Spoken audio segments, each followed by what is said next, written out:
longer be the sole master, for early in his life he will work and be effective so that the woman will come, in order to take hold of the scepter and change the world for the better. Thus, the woman will be the master of the future times, for she is vigorous and powerful, and will impose her will upon men, and will create a better and more harmonious world in peace and freedom. In the third millennium after Emmanuel's birth, the woman will rise to become the mother of the millennium. The woman will exude gentleness, love, harmony and peace of the true mother, and will be the perfect beauty and love after the ugliness of barbarity and the death-bringing wars.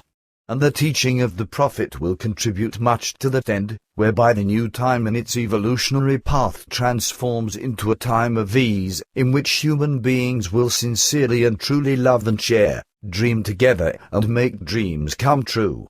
And when this second birth becomes reality for the human being, thoughts and feelings and the head will get hold of the majority of human beings who, in loving their fellow human being, are altogether one.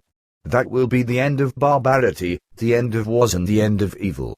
A time of knowledge and wisdom will dawn, and bring near to human beings the true meaning of life, which the prophet of the new time will unwaveringly teach and carry into the world, in spite of treacherous attacks on his life. Through his teachings happy days will begin for human beings from the new time onward, when human beings find the path of peace, freedom, and the teaching of the Spirit, and walk on it. Then the earth will again have its standing rules and regulations. At the beginning only a few courageous ones will follow the words and the teaching of the prophet, whereby their path will be quite tough and strenuous. So at first, only a few loyal ones will distinguish themselves and toil for their reward, yet the time will come when they quickly multiply, and will be in large numbers around the world. Already at the time of the new prophet, many roads will lead from one city to another, and from one end of the world to the other, and soon roads will also wind endlessly through the sky. The withered green of meadows and forests will recover, waters will be clean and pure again, and water will be brought into the deserts, where everything will then sprout and bloom.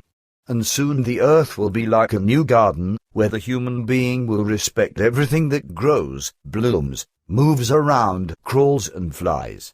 He will put his heart into scrubbing, and keeping clean everything that he has soiled, and will look upon the earth with love and joy, and consider it to be his new home. Love, harmony, knowledge and wisdom will become his obligation, and he will think of knowledge and wisdom all of his life, all of his following lives, as well as every day and every morning.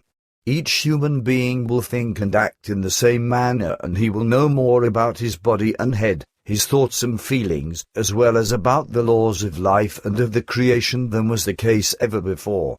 And there will also come the time when diseases and sicknesses will be recognized and healed before they are able to manifest. And the human being will learn that he is able to prevent and to heal many of his own diseases and sicknesses. He will also learn, however, that he has to stand by and help the poor and the weak, not only out of necessity but for the sake of love toward the fellow human being, and in order to sustain the entire nature of being a human being. Thus the human being will also open his heart and purse to the poor and the destitute, and leave behind the regrettable times of barbarity, greediness, and reticence. And when finally the new time is dawning, the human being will finally understand to be in the correct way the true guardian of human conduct in accordance with statutes and regulations, and understand in the correct way to be the true guardian of life, of the earth and its nature, including all living things. For in this far and distant time to come, the human being will have learned to give and share, and to give up the taking for the purpose of satisfying his greed for profit. The human being will finally be a human being, and will no longer be alone among the many. His loneliness will be gone, and he will finally become cognizant of the real truth and the laws of the creation and life, and of dying and death. All human beings will acknowledge each other, and will no longer make a difference between various races, god cults, and between the rich and the poor. But all this will only happen when the worldwide wars and first storms, the evil cruelties of human beings, and all the apocalyptic catastrophes triggered through nature and the earth have ended. Then new buildings and towers will grow out of the charred rubble of cities and villages, but an iron fist strong hand will be necessary to bring back the standing rules and regulations into the chaos created by human beings. And it will be of utmost necessity that the prophet of the new time let his powerful word ring out and bring the teaching of the truth and the Spirit, for this will be the power that enables the human being to find the right path again. And through the new prophet's teaching, the human being will become cognizant that not only he but also all living beings are bearers of the Spirit and the light, and are creatures that must be respected.